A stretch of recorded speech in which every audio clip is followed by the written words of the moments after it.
What's heavier for you, the responsibility or the loneliness? Definitely the loneliness. Love the responsibility. I love it when my team comes to me or I come to my team and say, hey, we have a problem. The problem is X. Let's solve it together. And we've been doing it here at Hudson, right? We've been acquiring businesses to fill in gaps that we needed. We've established new entities and regions because our clients are asking us to come there. And those new entities bring in other issues like works councils or the right insurance structures and the right benefit packages for our employees that you want to attract to. So it's not the responsibility. It's really understanding that as a CEO, you have to make some very tough decisions that might be focused on the culture of the business or the financials of the business. It might not be both or could be both. But ultimately, those decisions come down to you, and people are looking at you to make those decisions.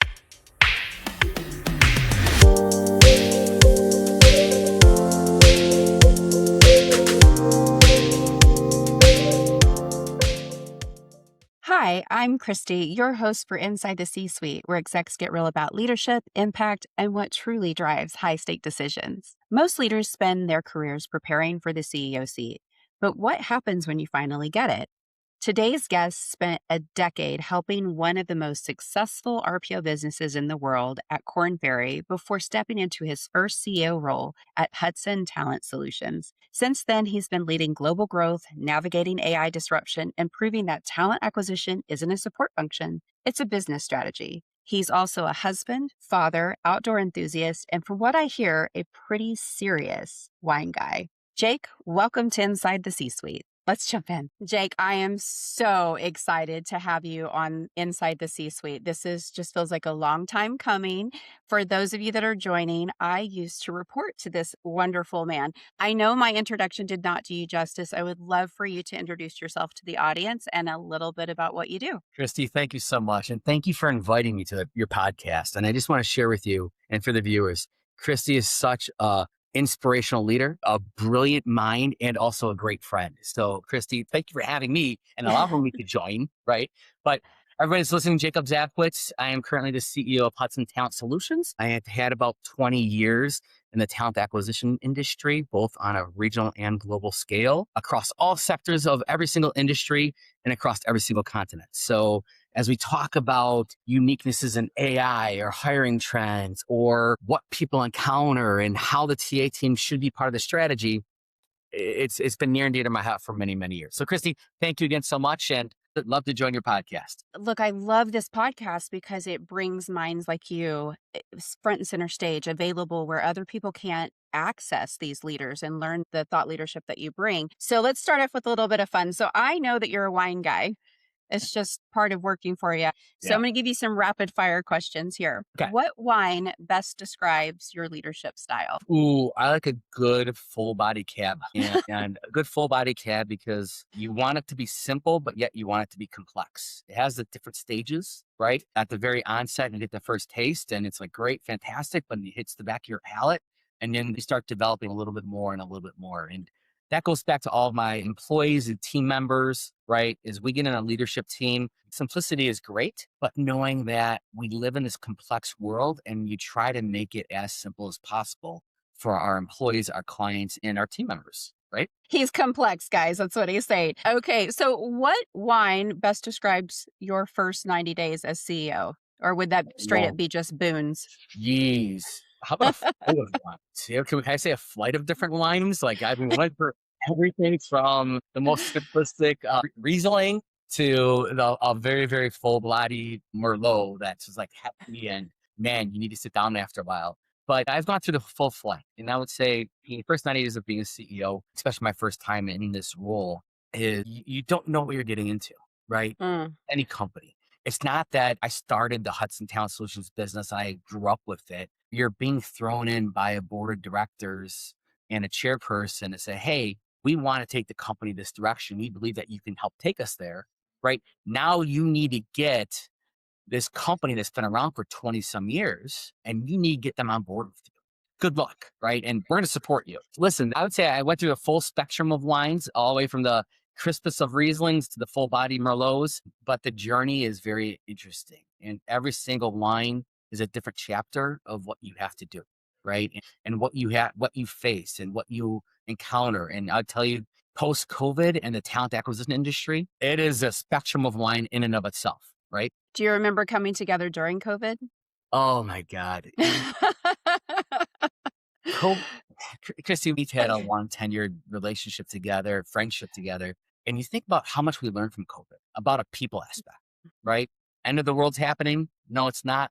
We're going to develop, we're going to learn. Then you have to learn to work remotely on podcasts like this. I mean, if we didn't have COVID, would podcasts truly exist today? Probably, but not as prevalent as some of them are right now. But then getting back into the office and learning how to go back into the office 3 to 5 days a week and networking with people and having those water fountain conversations and those lunch meetings. It's a very unique case study. And I think 20 years from now, our grandkids and our great grandkids will be reading about it and how it impacted the world. It's crazy. There's been some studies on the future of work, people coming up that were in school during COVID. My son graduated with his MBA. So I wasn't there to do all the special things that you would get to do during that process. I get to see him on a Zoom call. Thank God for Zoom, a Zoom call to graduate. And his little head is shaved. He has a beautiful curly hair and he just shows up. I'm looking at him. He's like just completely shaved because he tried to cut it and then messed it up and he had to shave it down. But it taught us a lot. I think for me, it was interesting to see how people navigated through that time. They either like leaned in and learned something new to kind of stay busy, or they kind of went the opposite direction. So I know I came out of COVID with a yoga training certificate, right? And meditation training certificate, because that's kind of where I went when I wasn't able to go to the gym anymore. Yeah. Did you learn any new skills during COVID? I relearned some skills, right? Art of reading a whole book from end to end. Oh, yeah. In my life, with my kids at the ages that they are, I would pick up a Harvard Business Review magazine. My life lived in segments of like 15 to 30 minutes. So I think relearning and reconnecting is something that I really took from COVID. Going on walks, seeing the neighbors, allowing the kids ride bikes again. And I would say even more being in touch as a leader, right? Being more in touch with what you want to do, but also what you can do and understand that at the end of the day, in talent acquisition, what is our product? I say this all the time. What is our product, right? We're not selling cogs or widgets, not developing a new technology solution that I'm going to go B2C with. Our product is people, right? And Yeah. people have feelings, they have emotions, they have good days and bad days, they have families, they have kids, they have parents, they have all that stuff that unfortunately we have to be dynamic. And I think COVID reminded me and how dynamic we need to be versus transactional, if that makes sense. Agree. No, I do. I think it's the rise of humanity. I think that a lot of people really felt that within themselves and then also obviously in the world. And we're watching kind of that slingshot of how it's coming back to back in the office, all the different things, AI. I mean, we've had it, the world's had it for a little bit. So if I ask you about the first time being a CEO, reality check time, right? What's something about becoming a CEO that nobody warned you about? Oh, all right. I'll give you two things. Thing number one, being a CEO is a title. It's a title that you earned in your career. It's a title that somebody entrusted with you. But at the end of the day, you're just a person, right? You as a CEO, me as a CEO, I have desires and wants, right? I know I want to take Hudson Talent Solutions as a company. Getting everybody on board with that is not as easy as what you expect, right? So I love it when people call me, right? Just pick up the phone and call, right? Like, hey, Jake, here's what I heard, or here's what you, whatever. I do quarterly town halls after our earnings calls because we are publicly traded. Quarterly town halls, and we've all been on town halls that are scripted, right? That you have to pre-give questions and the CEO would answer. And when I joined Hudson, I started these quarterly town halls, and our HR and marketing team came and said, "Hey, Jake, do you want pre-questions ahead of time, or do you want to take them on the spot?" I'm like, "No, take them on the spot." Again, we are in the business of people. So that was one thing being a CEO. And for those viewers and listeners, go to your CEO. I'm sure he or she has an open door policy or is accessible. And they want to hear from you as much as you want to hear from them, right? So that's one. And I would also share with you too, this is more personal as a CEO, is very lonely. And I mean that. Like, whatever you are in your stages of your career, right? If you're a director, you're an individual contributor, or a manager, or a vice president, you have other people that you can commiserate with, bounce ideas off of. So as a first-time CEO, I found myself like, hold on a second, I really can't go to that person anymore because it doesn't make sense. So you have to find a network that you can truly just unload a little bit on, right? Because it is very lonely. You have to figure out a way to navigate that. And so a good network, a good group of other individuals in similar related industries or the same industry is very nice to have. I giggled because for some reason you've always been able to read my mind because the very next question I had for you was what's heavier for you, the responsibility or the loneliness? Oh God, definitely the loneliness. And here's what I'll share with you. Love the responsibility. I love it when, we say, hey, my team comes to me or I come to my team and say, hey, we have a problem, right? The problem is X. Let's solve it together.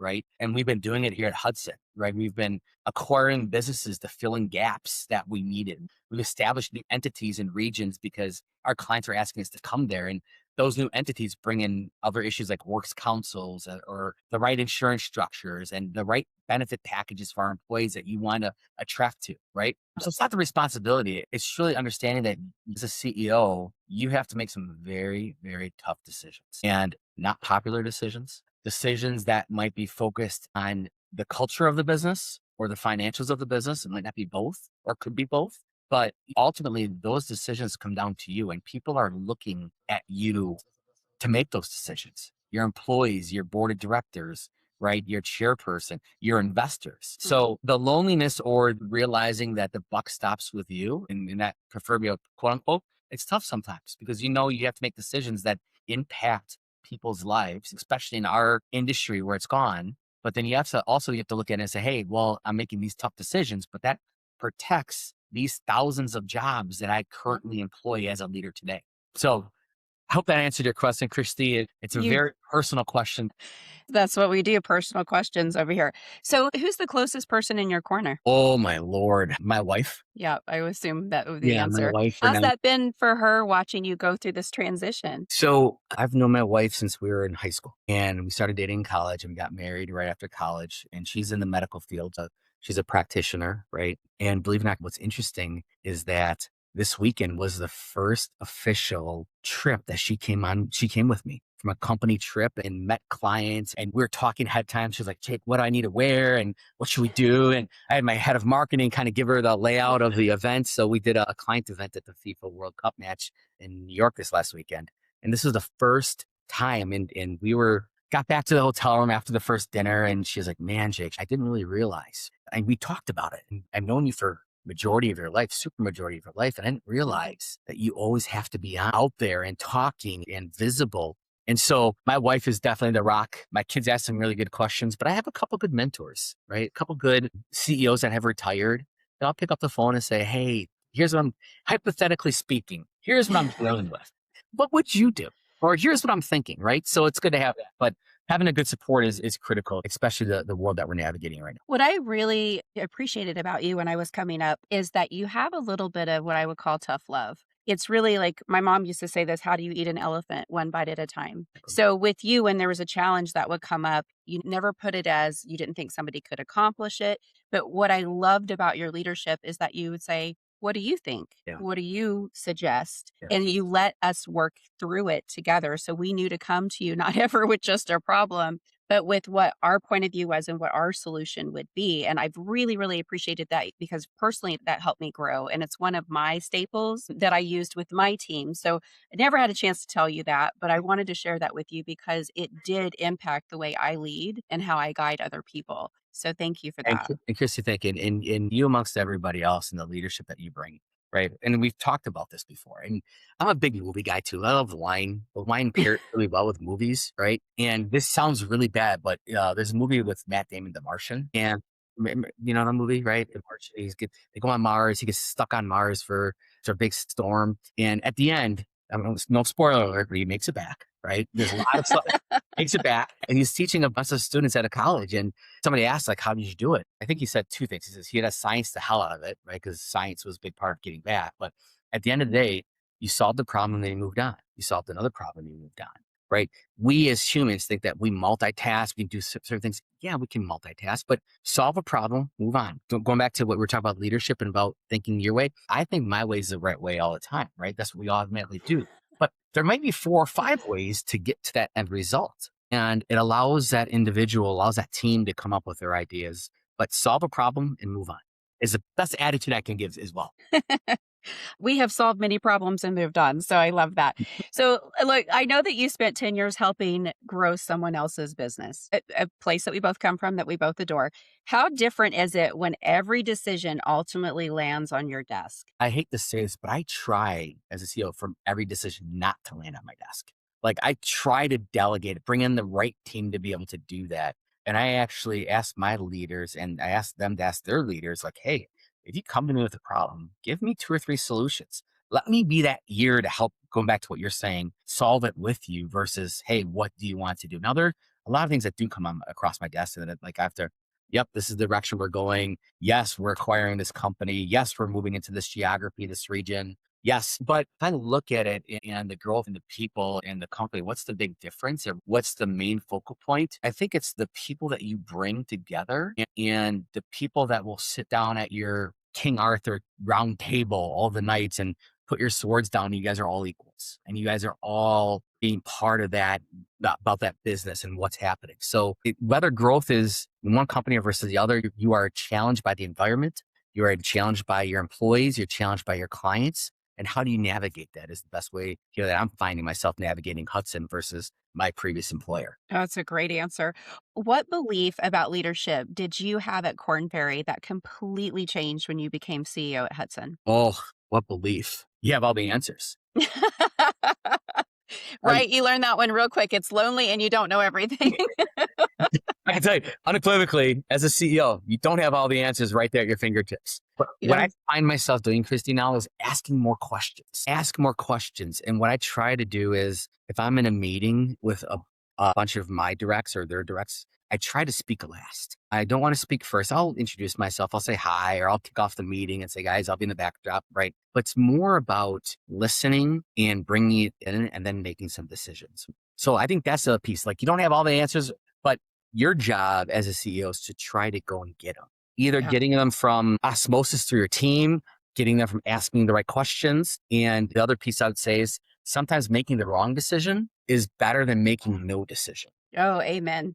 right? Got to make a decision, Hmm. go with it and test it out. And if it's the wrong decision, pivot. If it's the right decision, great. But staying sedentary is never good. You win some, you learn some. I think Vince Lombardi has a quote, winning is not a sometimes thing, it's an all the times thing, right? Hmm.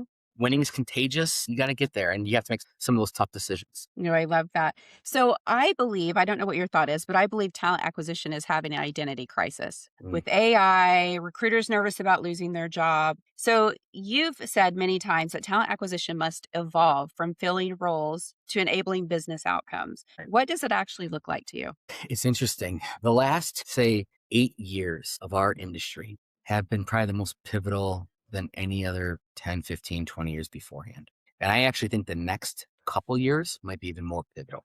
And what I mean by that is if you look at what you've had with artificial intelligence, or you look at the geopolitical issues, you look at the pandemic, you look Mhm. at the great resignation, the great hesitation, whatever the job hugging that we're in right now, whatever you want to call it, whatever you want to really call what we are right now, right? I would say the biggest thing for me, and when I look at where we're going to and how it needs we need to be more dynamic. It's not about filling roles anymore. I mean, remember you and I working together, it's like sourcing, like, okay, finding candidates, going to your Rolodex, dating myself. Let's go through the Rolodex. Yeah, anybody can find Christy Honeycutt. Anybody can find me, right? On LinkedIn, on your social networks, etc. But it's getting those candidates' attention. It's saying, hey, a company, yes, you're moving from a remote business now to more on site. Well, during COVID, going remote, you had a big pool of candidates. You can fish anywhere in the world, right? Mhm. Now you need them in Milwaukee, Wisconsin. Well, guess what? Your pool shrunk. But you're still expecting to catch that blue whale. Let me tell you guys, Mhm. there's not a blue whale in Milwaukee, Wisconsin. You might have some king salmon in Lake Michigan, but you don't have the blue whale, right? So where I'm going with this is that you have to set the right expectations with the business, Mhm. more information, be more dynamic. And I would say, and I really mean this, make your team and get to the human aspect of it. Sit down. Okay, here's the challenge. Here's what we're trying to do. And it's not just about filling roles anymore. It's about workforce plan. It's about learning and development. It's about the EVP and brand, getting people in. And I find my recruitment team, they are recruiters by trade, but they're also, I would hate to say it's, but therapists by night. And when I'm there, Oh, 100%.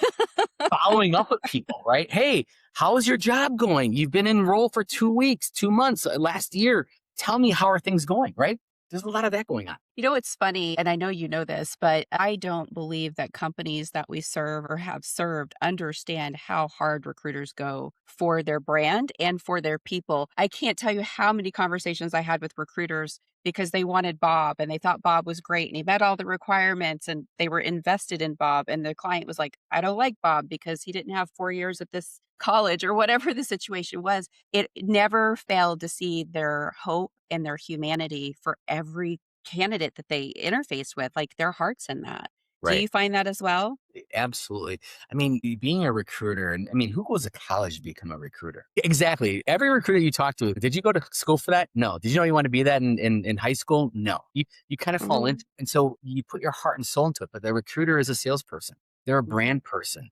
They're a strategy person. They're a people person. They're a technology person. What we require of our recruiters for compliance now and tracking the applicant tracking system and now expecting to leverage AI and help drive and build bots or agents, not bots, but your agents to help their workflow. I mean, it's amazing what we expect. But at the same time, too, Christy, going back to the original question, our environment is going to continue to evolve with the political, geopolitical issues, the social unrest, all that stuff. That's the new norm. The new norm is controlled chaos. The new norm is it's going to continue to happen. How do we find the best talent for the best companies and how do we marry those two up together? And how are we okay with it? And what to expect with it? Yeah, there's so much that goes into that. It always cracks me up when you hear the different functions that we would serve, right? In HR, you'd have retention is a huge thing, and you'd always have the finger pointing. Oh, it's HR's fault, or it's talent acquisition's fault. They didn't hire the right person. And I was always of the state of mind. No, it's actually the manager's responsibility. Like Right. once they have it, because outside of your kindness of your recruiters reaching out, going, "How's it going? Are you still liking it?" They don't have a lot of influence at that point. So to your point, yes, they're marketing and they're attracting and they're out there pounding the pavement trying to get people to pay attention with their eyeballs and earballs that this job, this brand matters and that's why they should come over. Right. Right. Yeah. And if I look at where things are going now or where my crystal ball is telling me, and I have a lineup of crystal balls back here, what is it telling me?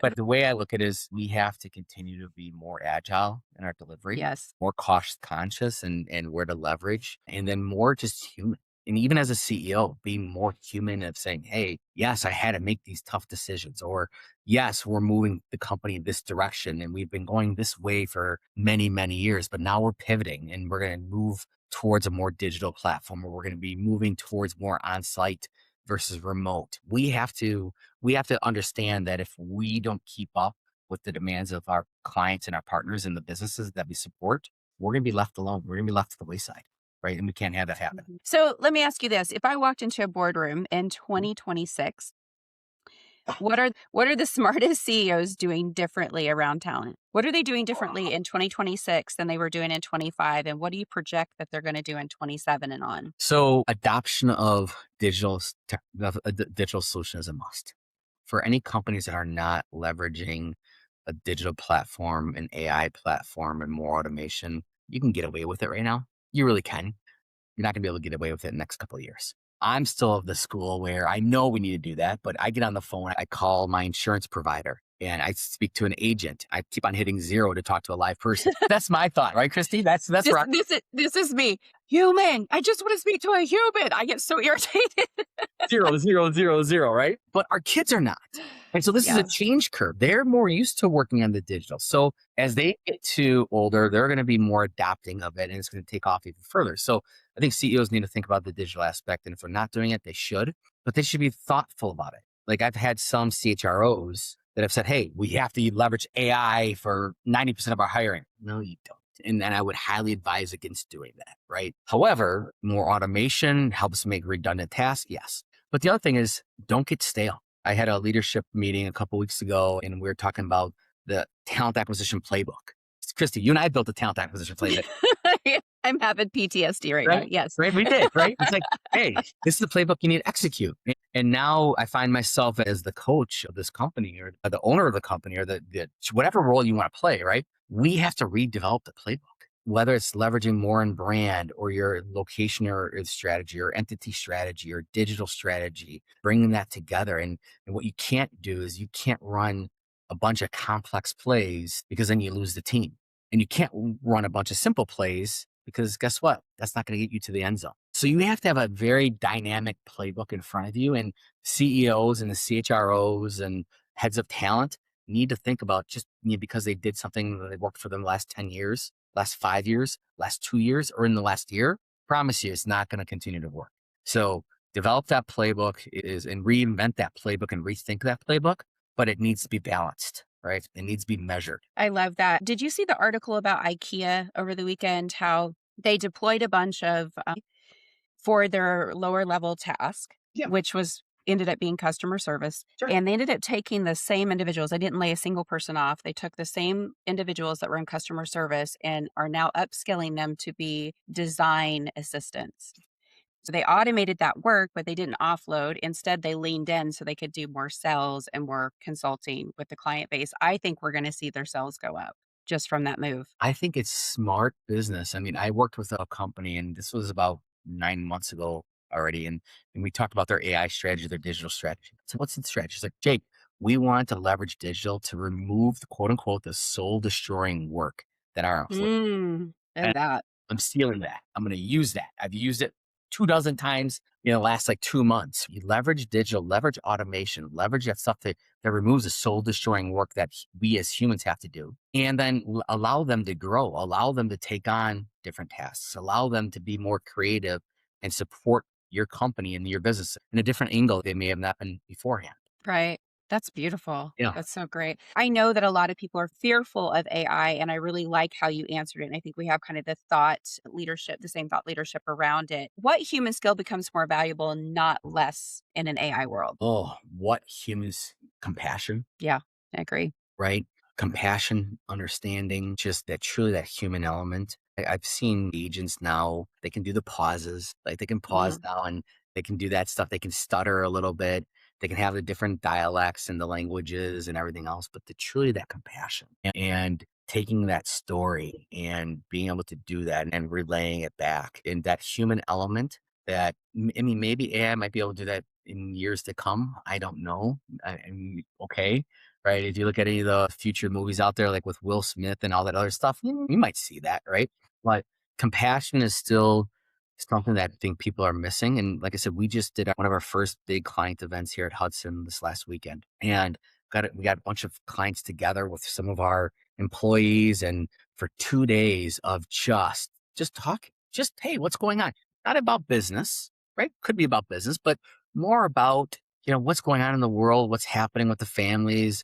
Let's go anchor it to an event. So we anchored this event to the World Cup match in New York, which was great. And it's just the compassion and then the passion that came out of it was phenomenal. The thing that I've learned the most is that relationships are the number one. No one owns your relationship.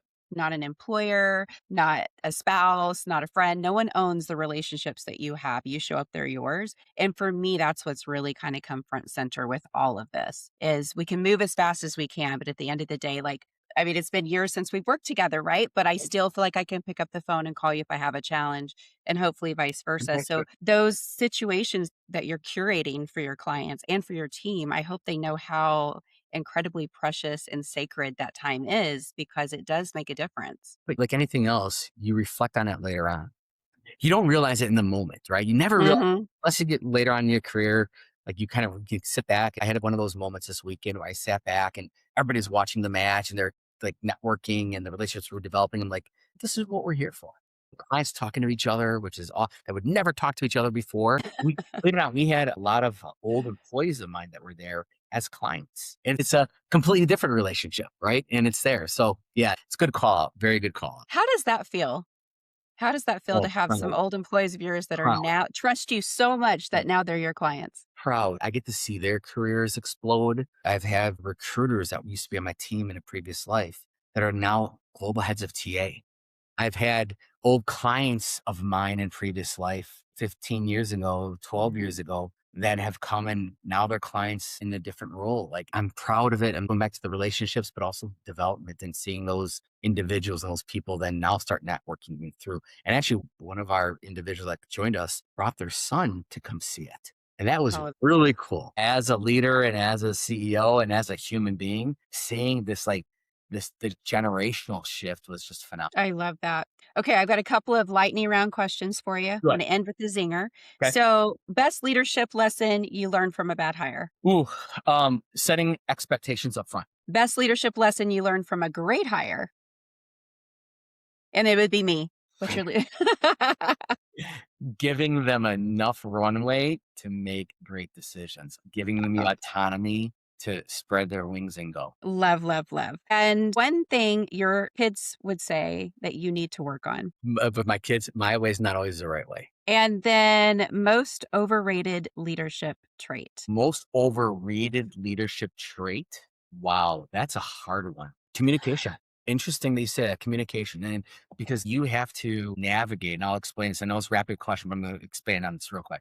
But you have to communicate just enough to get people to buy in, to understand what you're doing and everything else. But you also can't communicate too much to get them worried about what happens if it doesn't happen. Like you have to Mhm. thread that needle. And so we get into this world of leadership and you're told, hey, communicate, communicate, communicate. And I'm also realizing this, well, I said, like, yeah, you do have to communicate, but Mhm. you have to do it in chunks and in pieces and at a level that you don't lose your audience, Yeah. and be careful about that. And we both work for leaders that would, like, at the end of the meeting, you're like, what the heck did that person just like whole like I lost you when he kicked off the meeting and you're over here and we're over here. And I see that a lot. And even as a CEO, it's like you have a broader picture, but you need to figure out a way to communicate. So is that the most overrated?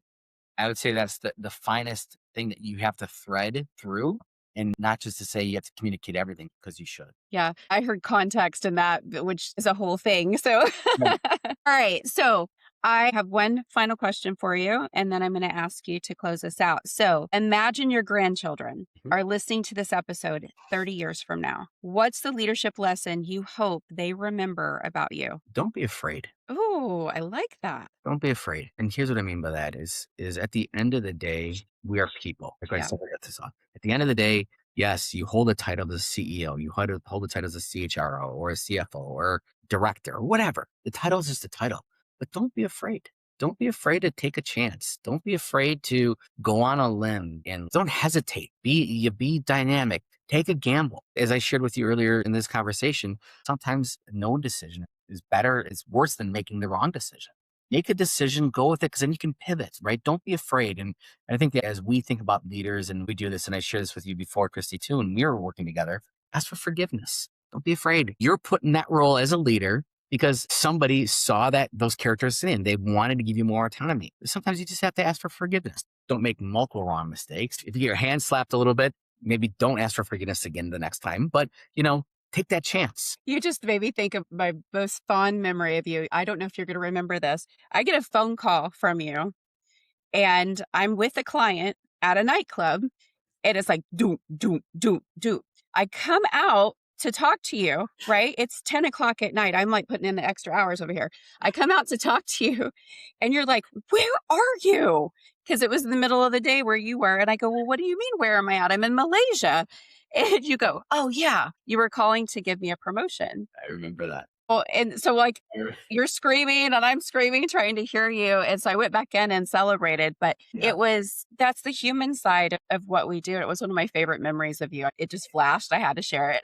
I appreciate that. And it's interesting, and we work in this global world, and I love it that you were always one, and the team would always pick up the phone. You try to be respectful of the boundaries of time and everything else, but to your point, you're in Malaysia, then you're in South America, then you're in Europe. I'm like, okay, like where's Waldo? Where's Christy Honeycutt today? Right. And look at your career now, which is fantastic. And I love to see that. And thank you for inviting me to be a part of this podcast. Oh my gosh. No, thank you. Like I learned so much from you and I am so grateful to have you on. As we wrap up, I do want to thank you from the bottom of my heart, our community's heart for the work that you and your team do and for holding sacred space for us today. Is there anything you'd like to leave with the audience and how can they get a hold of you? I would say two things. Leave with the audience is we are in the business of people. Don't forget that. This digital Yeah. evolution, skills-based versus experience-based on CVs, return to work. At the end of the day, we are just people. We have to get the best out of people, right? That's one. How to get a hold of me? Jake.Zabkowicz at hudsontalent.com. Find me on LinkedIn. I try to keep my social presence on a limited form, so LinkedIn is probably the best on social, but feel free to send me an email. And I'm usually pretty responsive on emails within a couple days. But again, Christy, thank you for the platform. Thank you for bringing this platform for other CEOs and other people to understand and have that human element that's critical. And very excited to see your career and your new book and everything else. And so I'm really excited to see that come out. And everybody, Christy is a thoughtful leader, operational leader, awesome individual. And again, I appreciate the time today. Thank you so much. So for those of you that have listened, if you've enjoyed this, please go connect with this gentleman, like, follow, and subscribe to Inside the C-Suite. And if you know of anybody else you'd like to see in the hot seat, shoot me a message. Ciao. Bye, guys.